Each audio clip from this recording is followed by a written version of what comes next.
यहाँ पे कहानी नहीं, घटनाएं सुनाई जाती है। हेलो एवरीवन, वेलकम टू प्रेत कथा हिंदी। यहाँ पे कहानियां नहीं, घटनाएं सुनाई जाती है। मैं गौरव हूँ आप लोगों के साथ, साउंड पे आयन और ग्राफिक्स पे अनिकेत। आज है एक घटना और ये घटना आपको बहुत पसंद आएगा। मुझे ये विश्वास है आप लोगों को बहुत पसंद आएगा।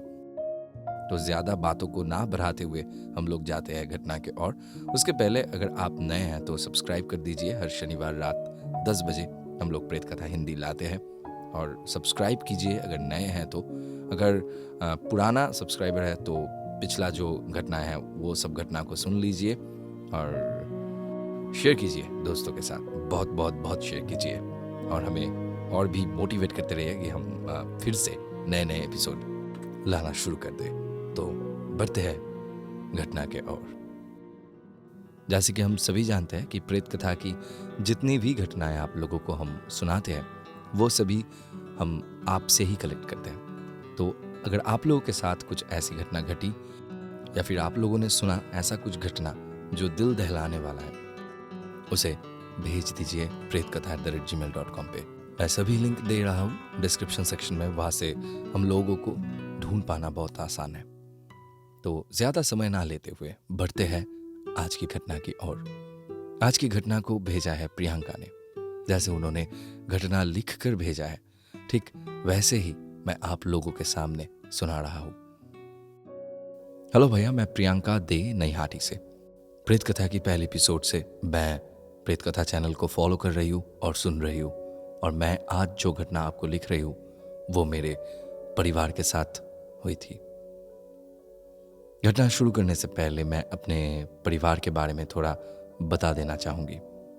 जब मेरे पापा छोटे थे उसी वक्त मेरे दादाजी की मौत हो गई और बचपन से ही हम अपने दादी माँ के साथ ही बड़े हुए।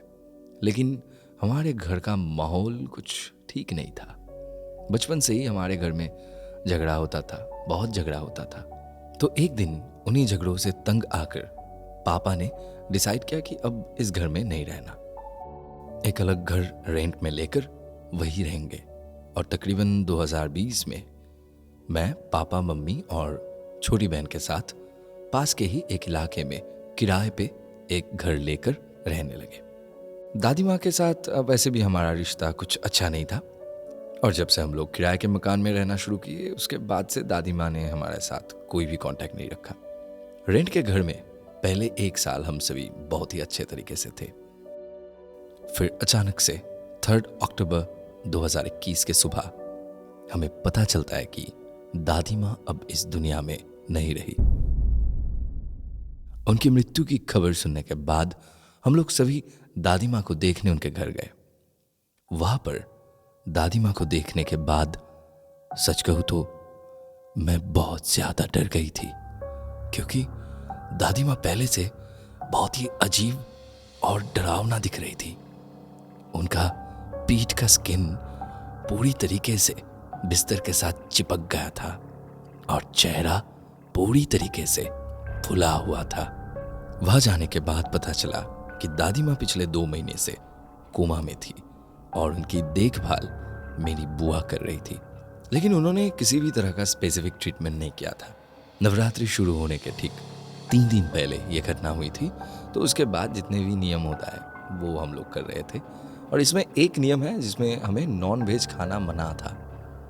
लेकिन मैं नवमी के दिन अपने फ्रेंड्स के साथ जब घूमने निकली तो एक रेस्टोरेंट में नॉन वेज खा ली।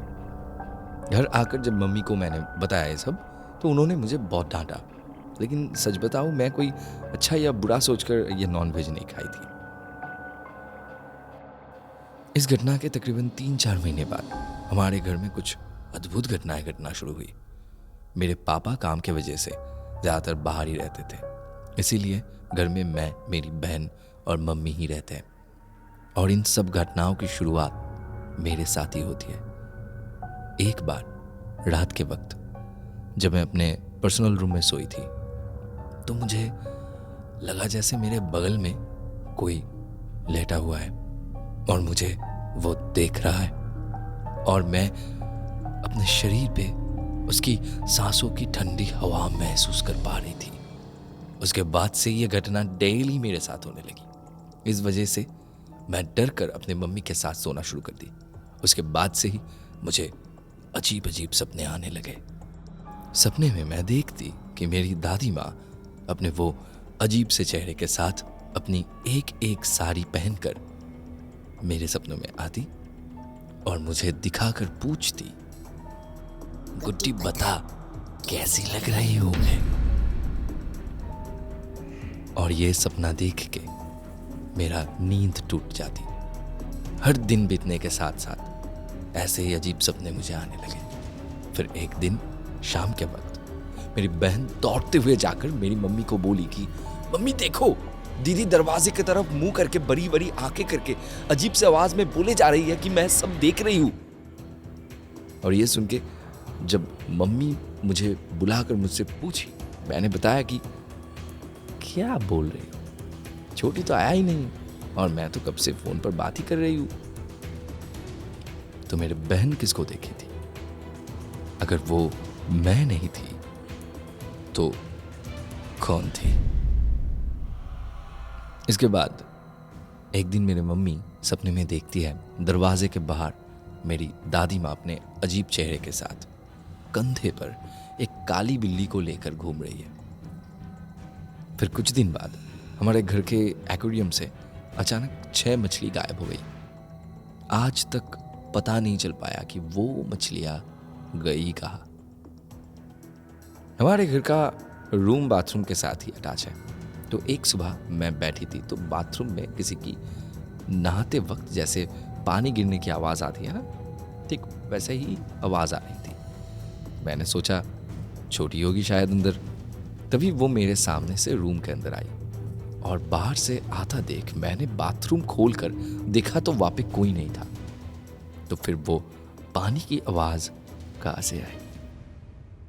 और ऐसे ही हर रात हमारे घर के खिड़की के पास एक बिल्ली आती थी।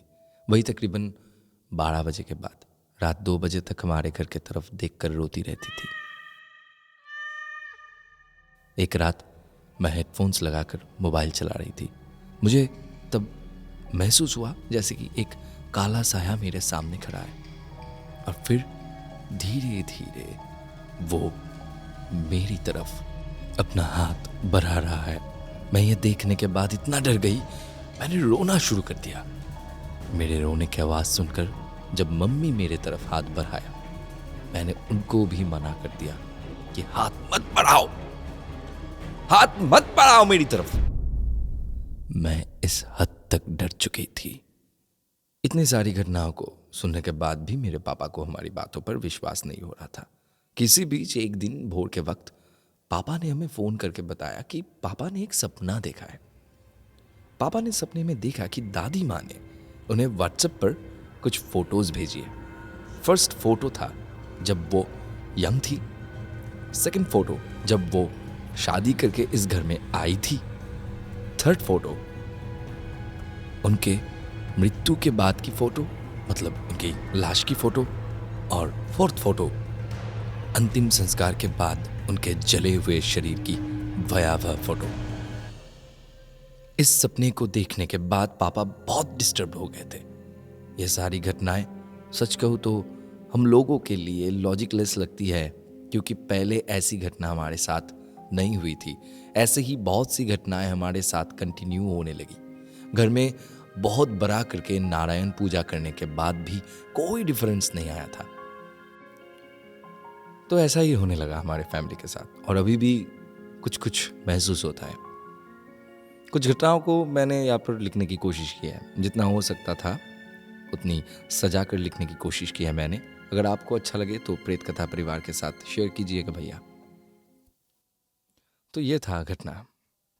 थैंक यू प्रियंका ये घटना भेजने के लिए। और सच कहूँ तो ये घटना बहुत ही क्रीपी थी, और उससे ये भी प्रमाण होता है कि दादी माँ शायद बहुत नाराज़ थी, या फिर वो अभी भी प्रियंका और उसके परिवार वालों को कुछ कहना चाहती है, लेकिन वो क्या है वो हमें पता नहीं है। तो आशा करता हूँ कि प्रियंका की दादी माँ की आत्मा को शांति मिले, और यही कामना करते हैं। तो ये था आज का घटना, और आप लोगों को कैसा लगा कमेंट करके ज़रूर बताइएगा। और हमको अगर घटना भेजना है तो pretkatha@gmail.com में भेज दीजिए। मैं सब लिंक दे रहा हूँ डिस्क्रिप्शन सेक्शन में, वहाँ से हम लोगों को ढूंढना बहुत ही आसान है।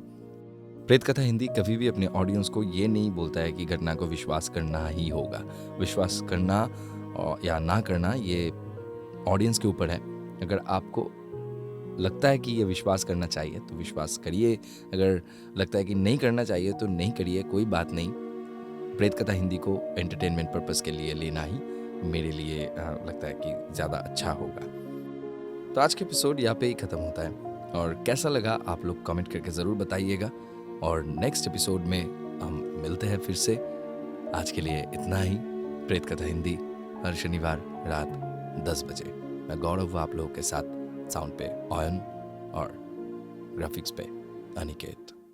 यहाँ पे कहानियाँ नहीं, घटनाएं सुनाई जाती है।